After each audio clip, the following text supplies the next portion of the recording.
Enjoy all episodes of the RCWR Show on Blog Talk Radio, iTunes, Stitcher, TuneIn Radio, Spreaker, and iHeartRadio.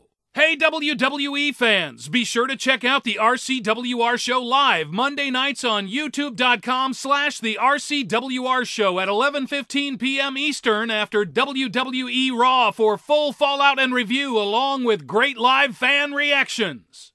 Warning, the RCWR Show with Lee Sanders is intended for a mature audience only. The following is an Infinity One Productions presentation, keeping it honest, insightful, and interactive. Covering the latest in wrestling and beyond since 2011. You're listening to the RCWR Show. Now, your host, live from the nation's capital in Washington, D.C., as featured on Wrestling8.com and TNA Insider, Lee Sanders and Titus Machiavelli. You know, I can't think of a better way to end this calendar year than by talking to our guest at this time, whose family have been a cornerstone in professional wrestling for many decades now. He's a third-generation wrestler who's practically worked for every single promotion that's out there, including World Championship Wrestling and the WWF, now known as the WWE. He's embarked on a new endeavor known as Global Force Wrestling, as the promotion will be presenting New Japan Pro Wrestling's Wrestle Kingdom 9 in the Tokyo Dome. You can see that event this Sunday, January 4th, through your local cable or satellite provider. He's going to tell us all about that and more, folks. It's the one and only TNA wrestling promoter and founder of Global Force Wrestling, ladies and gentlemen, Jeff Jarrett. Jeff, how you doing? Wow, what a rousing introduction. You got it all in. Oh, without a doubt, as we appreciate you taking the time out to do this. Hey, how was your Christmas? It was great. Got a bunch of kids in the house, so it always makes for a good, exciting, non-sleep Christmas. But it was good, excited, and I love the holidays. This year's been a little unique just with everything going on. That a lot of times in years past, I've been able to sort of shut down work the week before Christmas. That wasn't the case this year. We have been in 100% promoter mode for quite some time, and really excited about this Sunday. Right. Well, I'm sure, as I would imagine so, given we're less than a week away from Global Force Wrestling presenting New Japan Pro Wrestling's Wrestle Kingdom 9 in the Tokyo Dome. You know, as the anticipation builds, what are your feelings? Are you nervous, scared, all of the above, etc.? Oh, no, I'm super excited. You don't get many opportunities to be a part of this type of mega event, in Tokyo, live at the Dome. They're on pace to sell over 50,000 tickets. This pay-per-view is the most widely distributed pay-per-view in the history of our business with the Flips app. It's all through Canada, all through the United States, and then you can download the Flips app and literally see this with a smartphone and smart TV anywhere in the world. And so with Jim Ross sitting ringside, this card is stacked from top to bottom. I'm super excited. I'll be wearing a couple of hats this Sunday. My, professional wrestler. I'll be wrestling in a match, but much more importantly, behind the scenes and making sure everything comes off without a hitch. And I'm super excited for that. Jeff, I wanted to ask you a couple of questions as well. As you're promoting and building Global Force, a lot of people are always talking about the Performance Center as the way of becoming a professional wrestler. And as you're building, this company, have you toured the indies? Have you seen talent out there that you're wanting to see come up to your promotion in the next coming year? Well, yes. The short answer is absolutely. But I left TNA about this time last year, and a big part of me having confidence and faith in starting another promotion from scratch is that I believe that the talent the talent base that's out there, and I don't like to call it the indie scene anymore. I think it's almost got a negative connotation from over the years. I truly believe that the free agent market is like what I would like to refer to it as. I believe the free agent market is truly as healthy and as hot as it's ever been. There's talent all over the world, not just in the United States, but literally Australia, all through Europe, South Africa. I believe it's all over the world. And I love to hear it as a free agent market, because as somebody who works in that market itself, it does have a negative connotation when you say indie circuit. And as somebody who works as a manager in this industry and worked in many different promotions myself, you look at other promotions, WWE, Ring of Honor, Ohio Valley Wrestling, they all seem to start to embrace that wrestling manager character once again. TNA doesn't seem interested in doing so. What do you see as a place for managers in Global Force? I've always, where I was born and raised in the Tennessee area and cut my teeth at a very young age, managers and valets have always played a big part. I'll call it that role, but I believe they're Jim Cornette, and then back in the early WrestleMania heydays, Miss Elizabeth, Sherry Martel, the list could go on and on. I believe there's always a very strong role for the serious minded manager / valet. Glad to hear such a thing. From a personal note, my wife Karen, when we go down to Mexico, she's a very integral part of it. It's a part of the presentation. It's just it's a part of professional wrestling. It is, and one that seemed to get lost for quite a few years, but it has this resurgence, it seems, over the last couple.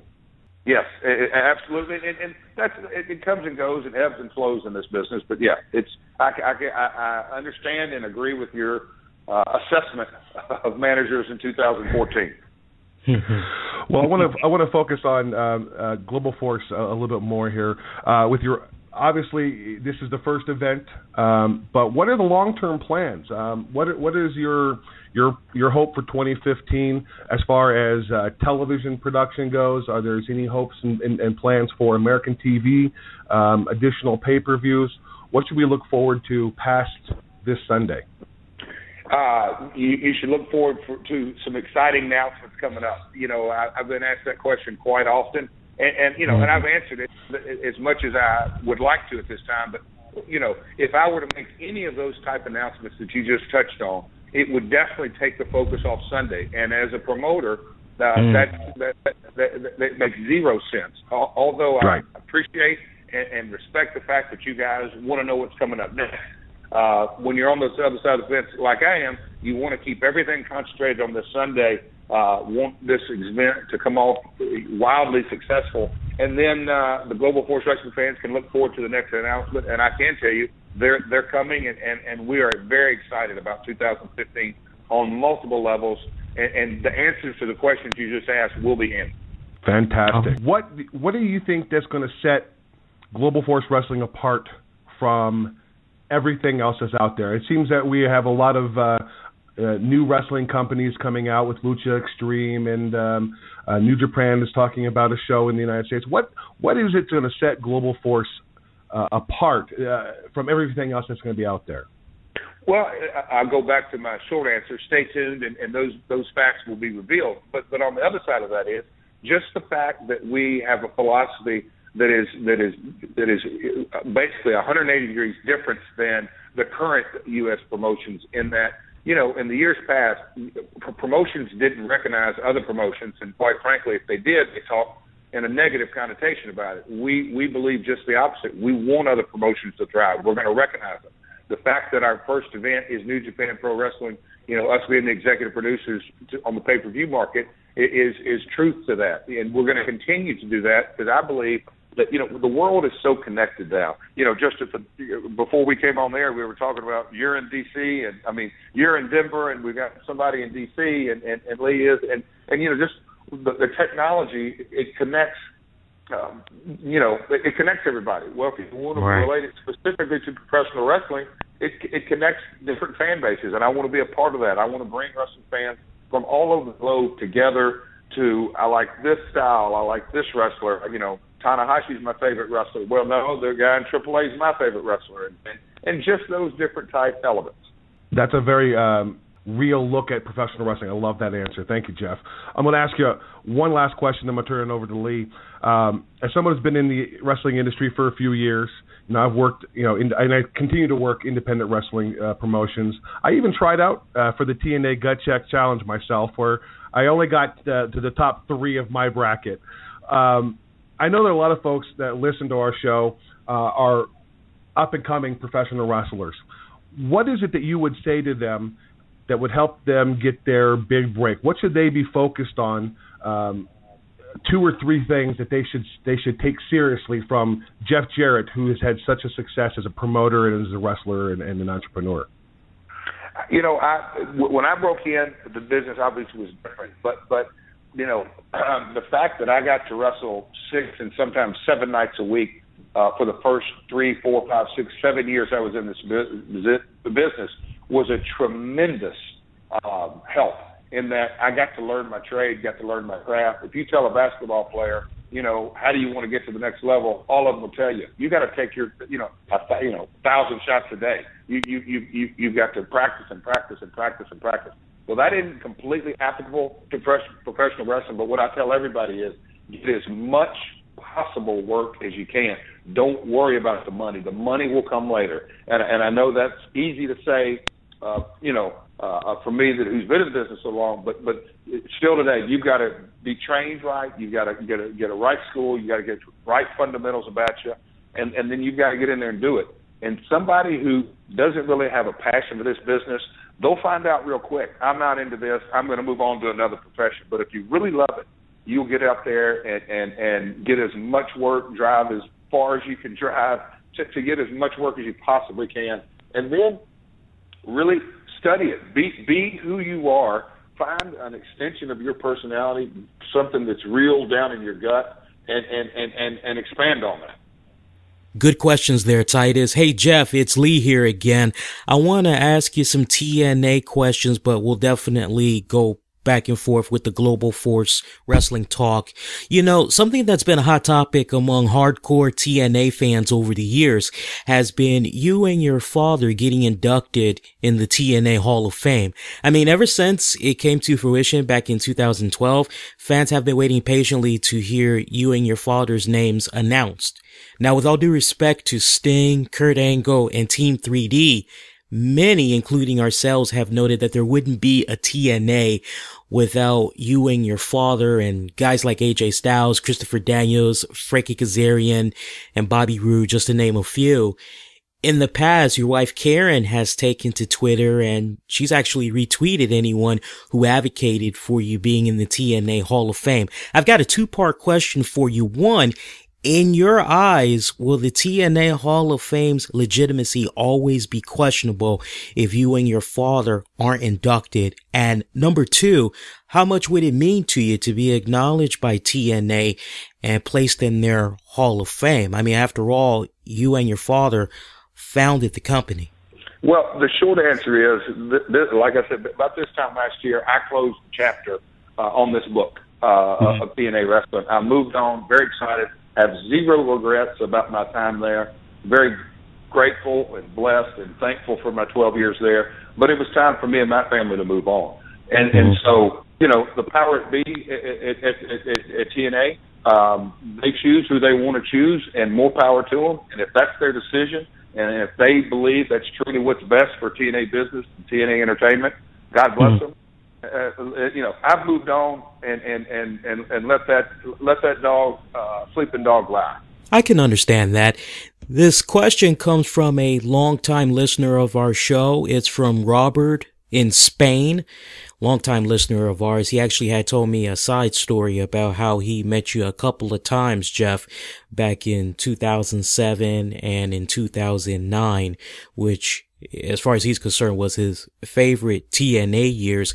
He wanted to know, with regards to Vince Russo, Jim Cornette, and Dutch Mantell, aka WWE's Zeb Coulter, who he notes is his favorite booker, were part of creative, and according to Cornette and Russo, Jim and Dutch did not get along with Russo. He wants to know, how were you able to make it all work?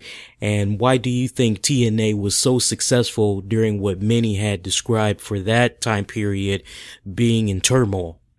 You know, the wrestling business has many different philosophies. And, you know, Dutch has said it on a number of times that he didn't have anything personally. There was nothing personal that he had a difference with Vince, but on a professional level and a philosophical level, they were on the opposite ends of the spectrum.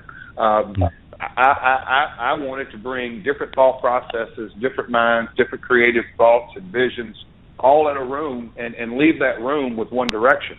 And we were successful, or I was successful some of the time, not all the time. You know, Jim and Dutch, you know, they've got a lifetime of experience with multiple different styles and territories. And you know, Jim from, you know, the Crockett's, the Watts days, here in my father's territory, you know, all that. Dutch, Puerto Rico, all across the U.S. You know, Vince came from New York, and he only worked for the WWF and then WCW for a brief stint. So they come from different backgrounds, different mindsets. And so, you know, I don't know if I'm specifically answering the guy's question, but you know, I like to take a little bit of everybody's thought processes and meld it into one cohesive vision. Now, you've been quoted saying in the past that wrestling is close again to a boom period, and I would have to think that it is, as it's been a while since we've had one. I mean, I can remember being a kid growing up in the 80s. When you look at that period of wrestling in particular, mid to late 80s, it was definitely booming.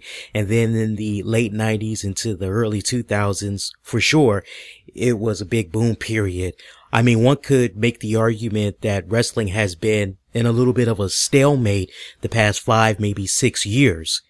But when you see situations like Brock Lesnar returning to the WWE, CM Punk's infamous Summer of Punk, those can stand as a testament that the wrestling industry can be popular again, so much so that it can get mainstream media attention when everything is aligned perfectly. Some would make the argument that the calendar year of 2014 alone has been the worst year in wrestling as a whole, like as far as major promotions in North America. To the point, fans have been yearning for wrestling to go back to basics with good storytelling and good in-ring action. WWE's NXT brand, also the Lucha Underground promotion, are prime examples of getting it right. Two-part question for you. What do you think has to happen for that next big boom to happen? And two, how do you think Global Force Wrestling can be a part of that next big boom? Well, we want to be a major part of it, and I feel, and I said it back in January, February, I think was the first time I went public with it, but I just believe that the industry is poised. The talent, like I said, the free agent fan base is there, and I think that's a major ingredient to this boom period. But then you, like you referenced, Lucha Underground coming to the forefront. You have New Japan having a television deal on Access TV in the United States. You've got independent promotions all around the world that are really thriving, not just domestically here in the U.S. And then, you know, the WWE Network bringing all that wrestling content online and so accessible. And then you've got Global Force ready, poised to take off in 2015. I believe that we're at the forefront of it, and I want to be a major part of bringing, like I said earlier in this call, major fan bases connecting together. You know, we just made an announcement last week in South Africa. There's an enormous show that's going to be taking place in the Nelson Mandela Bay Stadium in late February. So lots of different things going on a global basis, and I think that just the time's right, the tide is rising for the fan bases. Now, me and Titus, we are huge fans of Matt Striker and Jim Ross, so you can imagine how delighted we were to find out, along with everybody else, the news of Matt Striker and Jim Ross teaming up to provide commentating for this event coming up this Sunday. How did the opportunity come about to get them on board for this event? Well, it's no secret that when Global Force and New Japan made the announcement that we were going to bring the Dome show, to pay-per-view, that, when those decisions being made, obviously we had to decide on who were going to be the English announcers. And when Jim Ross, who is this generation's, voice of professional wrestling and the best of the best of the best, and he's been the best for over 20 years, it was a no-brainer to get him on board. And we were very thankful and blessed that we got him on board. And then you look to see who's going to be his partner. And they had to compliment Jim and know going in that Jim's driving this car and steering the bus. And then you also got to have a guy who's going to know the analytics side of it, the analyst side of it, that know not just the 10 matches he's going to be broadcasting, but the historical situations with certain titles and certain wrestlers. And Matt brings that to the table. He's a student. He blew us away at his vast knowledge of the product. And so that tag team came together, and we are so hyped for this Sunday because those guys are really the two individuals that are going to be bringing this product to life with, as Jim says, the wrestlers make the music, but they're going to write the lyrics. And I'm super excited as a wrestling fan to be a part of it, to witness it, to watch it. Couldn't be more excited. Time for another listener question. This one comes to us from Christopher. Hey, Jeff, Christopher wants to know if the New Japan Pro Wrestling pay-per-view will be available on DVD, possibly in stores like Best Buy, Target, Walmart, etc. I'd like to take that a step further, like as far as will it also be available on the Global Force Wrestling website, just in case folks like Christopher aren't going to be able to catch it on pay-per-view anytime soon. We are in the middle of those discussions. It's when we made the determination that we were going to bring this product to market. You have your highest expectations and very optimistic, but you also have to be real and you have to gauge interest. The interest level has blown us away, and not just in North America, but all over the globe. So the shorter answer is the DVD. That's in discussion. I don't have an exact answer. The optimistic answer is I certainly hope so. Based on the feedback, that would be another no-brainer decision to make this property available. Awesome. I like this next question from Christopher. He wants to know that if the opportunity presented itself, would you be willing to work with Vince Russo? Again, I know right now, and correct me if I'm wrong, Titus, I believe Vince Russo is doing some stuff for a promotion out in the UK. I think it's Pro Wrestling United Kingdom. Is that correct, Titus? That's what he just announced, yeah. So at this time, I'm not discussing any of those personnel matters. Again, I'm not going to take the focus. But, I'm happy for Vince. Let Vince go do his thing. At Global Force, we're focused on what we're doing right now. I don't foresee that happening in the future. Right. Well, I can understand where you're coming from with regards to that statement. As we close this out, there's an old saying that goes, it's okay to make mistakes when you're younger because it's part of growing older and gaining more experience, becoming wiser. Being a self-entrepreneur, one who started up his own company not once but twice, you have many fans out there that would say as your role in TNA diminished, the product became dramatically different and not in a good way. It expanded even more as time would go on. These same fans may have concern for Global Force as a result. And I need to stress this with all respect. Many of us, including us over here at the RCWR Show, along with Titus Machiavelli, we want for Global Force Wrestling to succeed. But I'm sure you can understand where some of those fans are coming from. To that, I ask you, what do you say to those fans and naysayers? Stay tuned. Only time will tell. I understand both sides of it, to that question or opinions. I've been in this business my entire life. I'm very, very optimistic. I'm very excited. Step by step as we've, created brand awareness for Global Force Wrestling. We're all the sum total of our parts. So the good, the bad, the indifferent in not just my TNA career, but my entire wrestling career. I hope to think that I've tried to learn different things along the way and want to continue to grow this brand I really feel that we're on the right track with bringing this event and then the stuff that I'm currently working on, my team's working on for 2015. We're very, very excited and optimistic about the future. Good words, Jeff. Good words. One more time, we got to make sure we show some love to Global Force Wrestling as they present New Japan Pro Wrestling's Wrestle Kingdom 9 in the Tokyo Dome.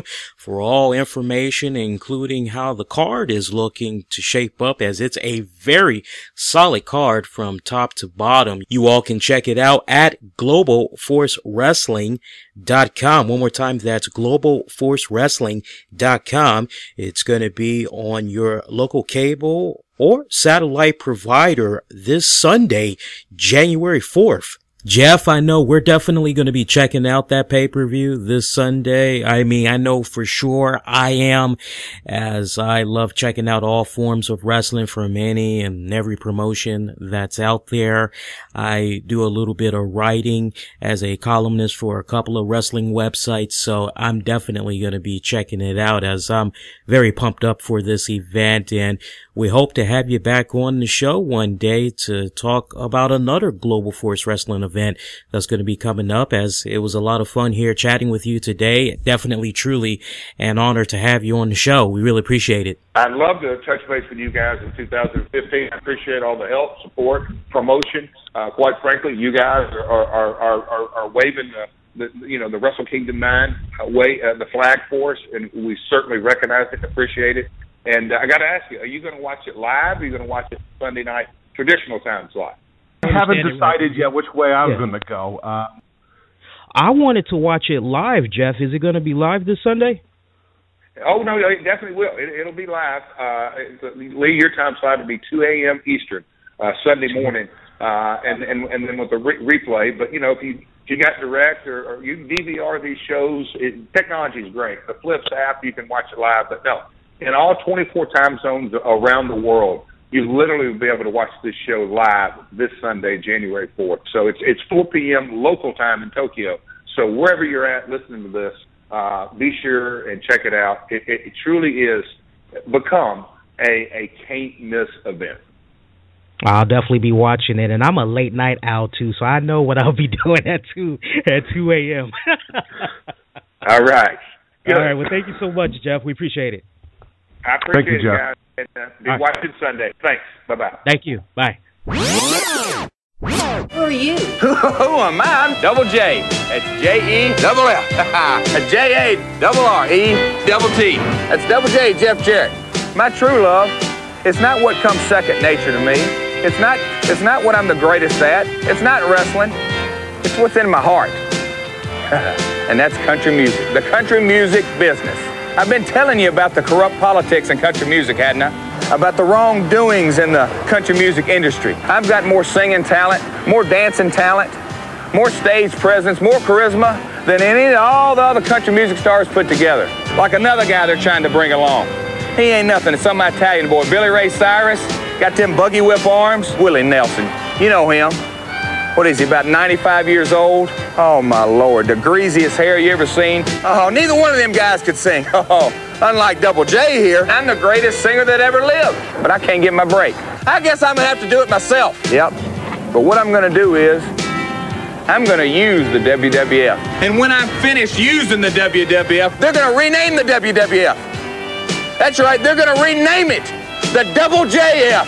And you're gonna know exactly why Double J's the greatest wrestler of all time.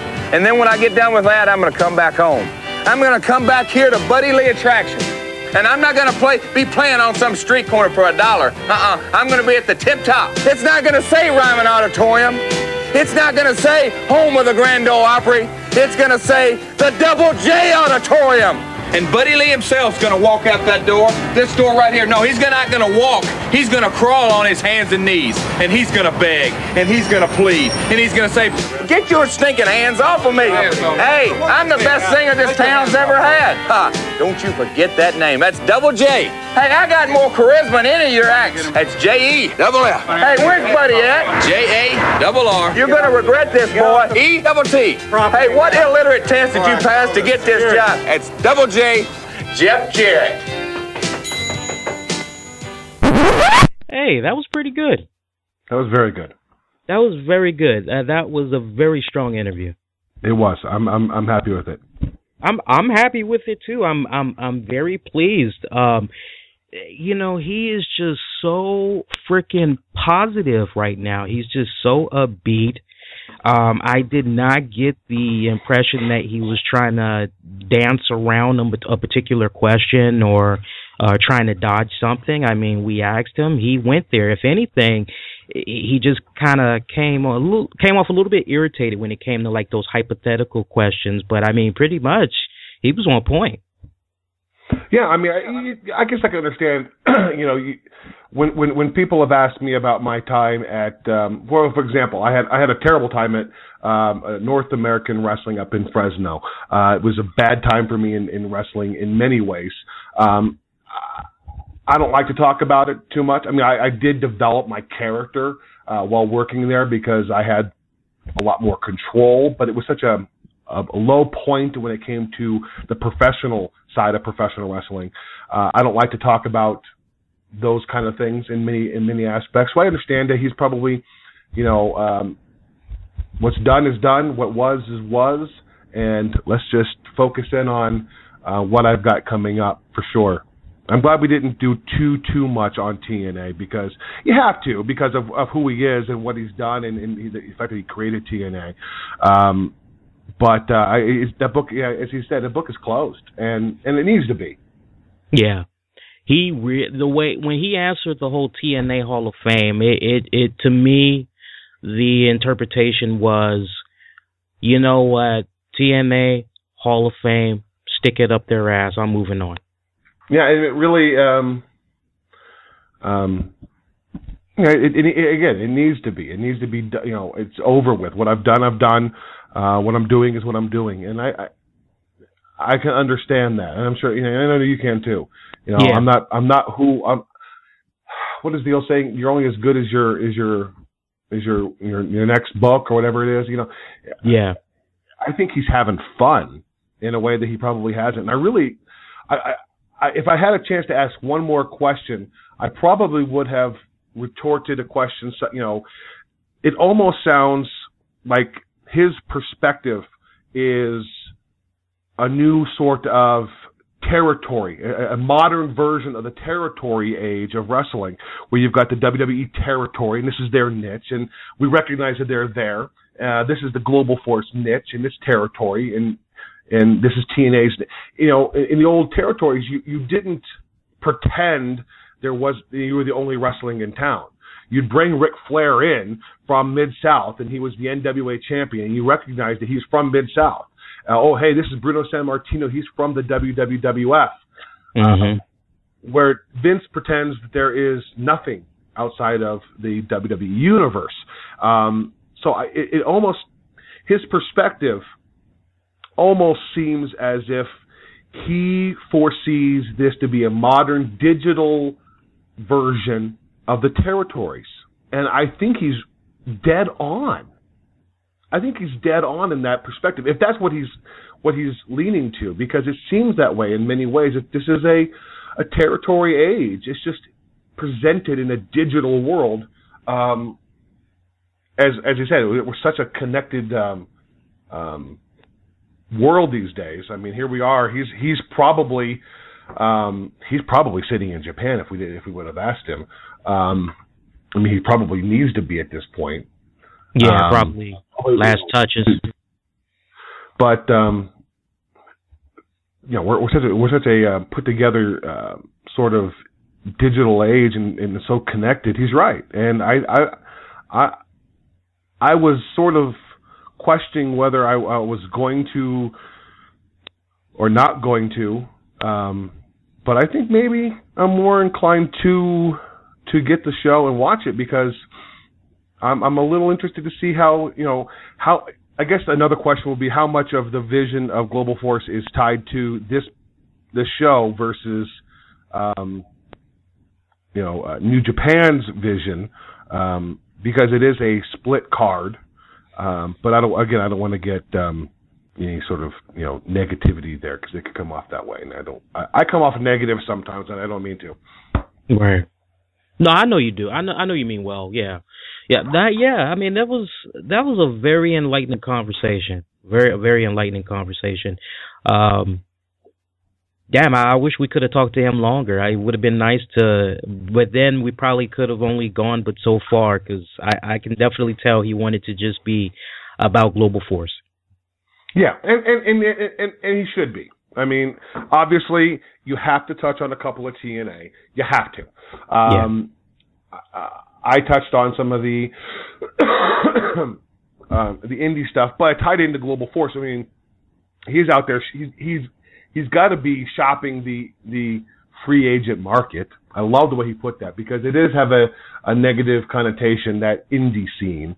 I'm gonna try to change that verbiage myself, because I like the way he put that, because it is a free agent market, and it's a mix of former WWE talent, as well as those almost lifers on the scene, but also the new up and coming. But he's right. I love the answer to the question. Just work. Worry about working. Money will be made if money is to be made. That's a good interview. I like the answers that I got. I'm content. Yeah, I'm content as well, and I'm telling you, if I hear one more mother lover say that crap about where's the boom or some crap like that, I'm gonna be like, listen to this interview. Listen to this. Everything you need to know. You should come away afterwards going, you know what? I need to try to give Global Force a chance. Yeah, I think the boom is there. I really do. It cycles. I mean, you look at like you stated, the late '80s was such a huge. 87, I think, was the probably the apex of the '80s boom with WrestleMania 3, and it rode out through 4, 5, 6, 7, and by the early '90s, it became sort of by Vince's own creation. He made it too caricature, so it became sort of a downplay.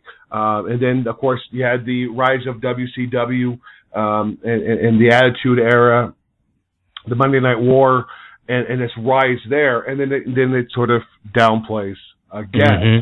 So we're on that wave of everything is that way. I mean, you can't ride, the top nonstop. I mean, NFL has not, always ridden the top. It does that same thing, if you compare it to other sort of sporting events. I think that we are on that age, and I think that, I'd love this to find out some of his. I mean, starting Global Force today versus starting TNA 11 years ago, the distribution aspect is totally different. Yeah. He actually doesn't have to be on mainstream television at this point. He doesn't have to have a major TV deal. He can produce a fucking app, Lee. Yeah. An app for your device. It goes on your Apple TV, your PC, your whatever. It doesn't have, and then he's not paying distribution rights to a television program. He's got full 100% creative control. He sells the ads that he wants on his thing. He makes 100% from the ads. He's got, you don't have to, the network has proven that you don't have to have distribution rights necessarily. If you're able to do it on your own and somebody wants to distribute it, you've actually got more power to say, well, I don't need, I'll love to have you on Spike TV, but I'm not going to pay you that much distribution. I'm doing just fine without any distribution. Right. So you have more control and more power to say whether you're going to do this, that, or the other thing. We're on the verge of television being obsolete, so much different than what you and I, once, I can remember the first time we had cable back in the 80s. It was like 16 or 17 channels. It was the greatest thing in the whole world. Mm-hmm. You could never watch that much TV. And now you flip through 250 channels, you're like, there's nothing on TV to watch. Ain't that the truth? Ain't that the truth? I mean, I pay $10 a month for the WWE Network because it gives me what I want to watch when I want to watch it, and I think that you're going to start seeing more of that a la carte sort of distribution. I think that your cable and satellite companies are going to start doing more of that. What channels do you want and what channels do you not care about? I mean, just as an example, I mean, Dish Network now dropped Fox News because they didn't want to pay those sort of rates. I personally like Fox News, so I would add it on as an a la carte, add-on, and I think that's where you need to go with television. So Jeff's distribution is so much different today, and it really seems that he is really in tune with that sort of the aspect of technology.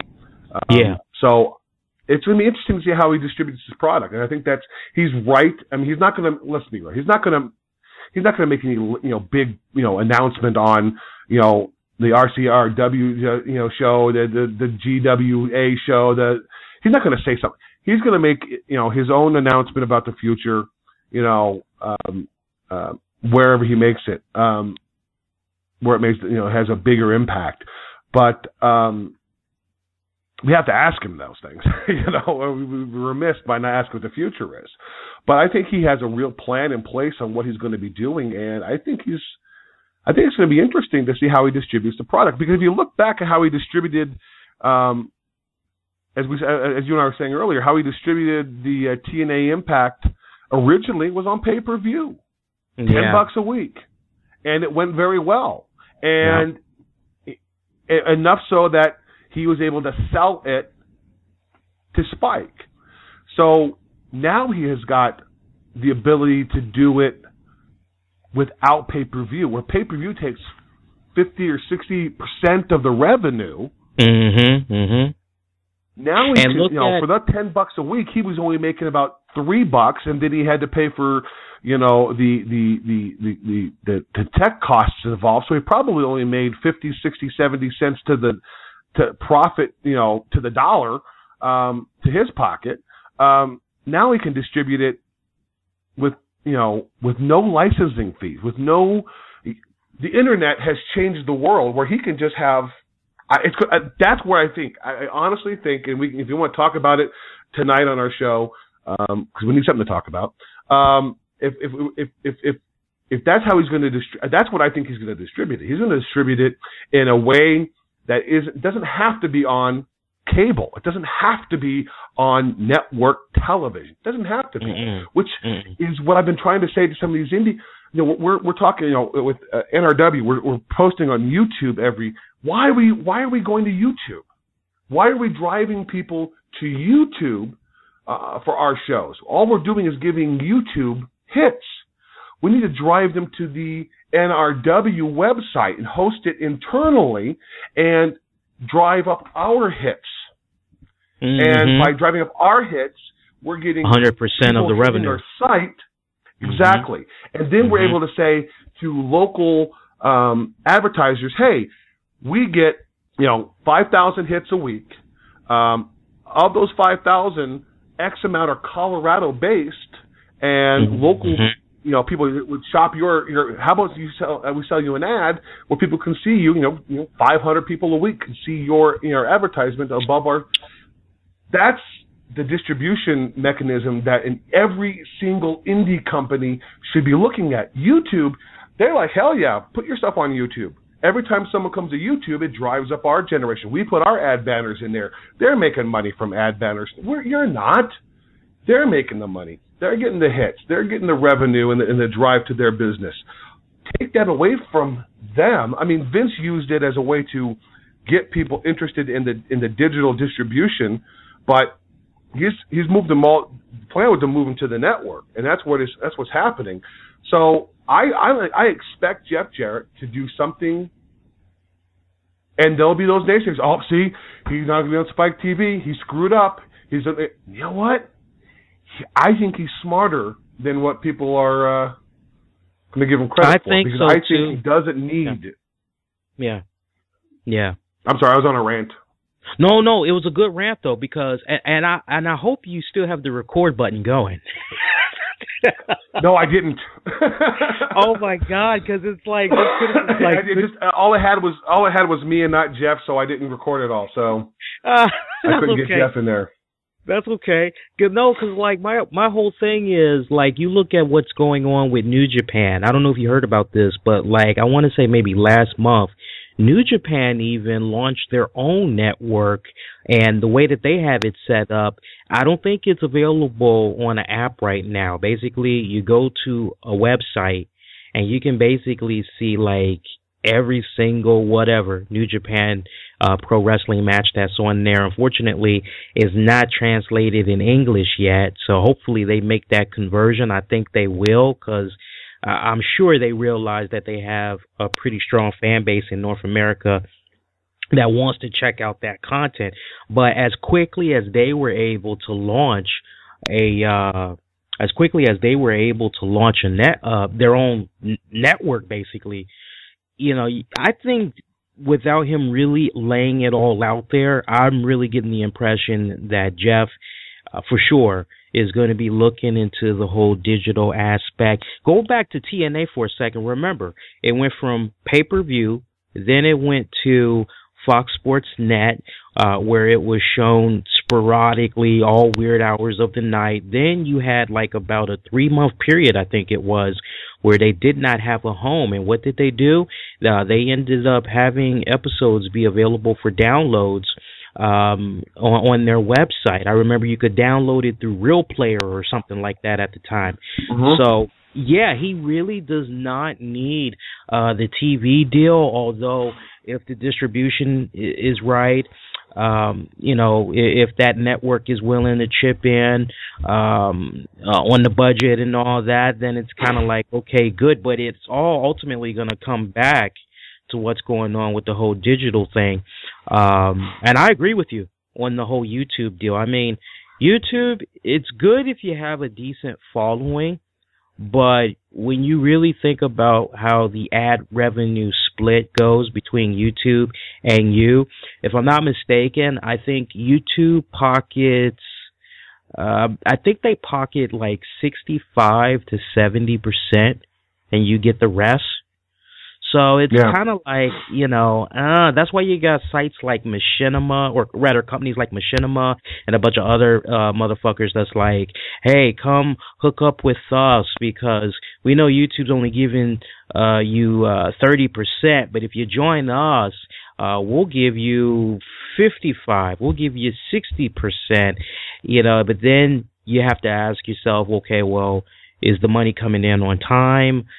Is it always consistent? Is the amount always the same? All that stuff, when you have the better option of driving the traffic to your website, right? Or wherever it is you want them to come to and take 100% of the profit. Yeah, I mean, that's the reason that TNA has succeeded the last couple of years is because Spike was throwing cash in. They brought it, they paid for Hulk Hogan in many ways. They paid for, you know, Sting's contract to continue him on. They paid for that, and they never got anything really out of it. They never grew the thought process was to give you we'll pay, you know, this $1 million to keep Sting here, because it's going to help increase, you know, you from a 1-1 or a 1-2 to a 1-5 to a 1-7 to a 2. It never happened. So they were losing tons of money. They weren't making any money in the deal with TNA. So letting TNA go wasn't a bad deal for Spike. They weren't making money. And you know, this is a business, and that's you know, you have to always. That's what I was saying earlier. I mean, people have to remember this is a business. You have to look at it from a profitability standpoint. And Spike looked at it and said, you know, there's no money in this. So, you know, we're going to see what happens with TNA. They're not getting the money they once got, and how are they going to, you know, move forward with the product that they have with less revenue being generated through money coming through Spike. So it's going to, because you know Destination America is not going to be paying that kind of money. So no, where the distribution becomes a factor is if, like you said, are they going to get money to help But then you become beholden to the television company. Well, we've given you money. We'd like to see this happen instead. Mm-hmm. Then you're a little bit more beholden to them. So it's interesting to see. But I don't think that we are at that point where you have to have television distribution anymore, and the network is the example. You don't have to. Yeah. Look, I do data collecting, as you know, and I organize focus groups. So a lot of surveys that I do, a lot of studies that I do when I'm setting up focus groups and all that, I get a lot of them that come in the form of TV studies. And one of the main questions that I ask them is, for how long has your household subscribed to cable or satellite? And you would be surprised at the number of people that say, oh, well, I don't have cable. I don't have satellite. I basically use Netflix. I use Hulu Plus, or I use, what's that Google Chrome thing? It's the little Google stick thing now. Chromecast. Yeah, and it's like, I really believe in my heart of hearts, like in about 10, 15 years, how we view TV, how we get our entertainment fix, it's going to change dramatically to the point that, see, now ask yourself, why is it that we have all those cable and satellite providers that are now saying to you, oh, well, if you join us and you commit to us for 2 years, we'll give you a $300, $400 Visa credit card or whatever. That's because they don't have the sales like they used to. They know that everybody else is going about getting their entertainment another way. Why do I need to pay $150 to $200 a month just so I can be able to see local channels, and in particular, so I can continue to see the Blacklist or Arrow or the Flash, when I can just look at all of those things on Netflix for just $10 a month?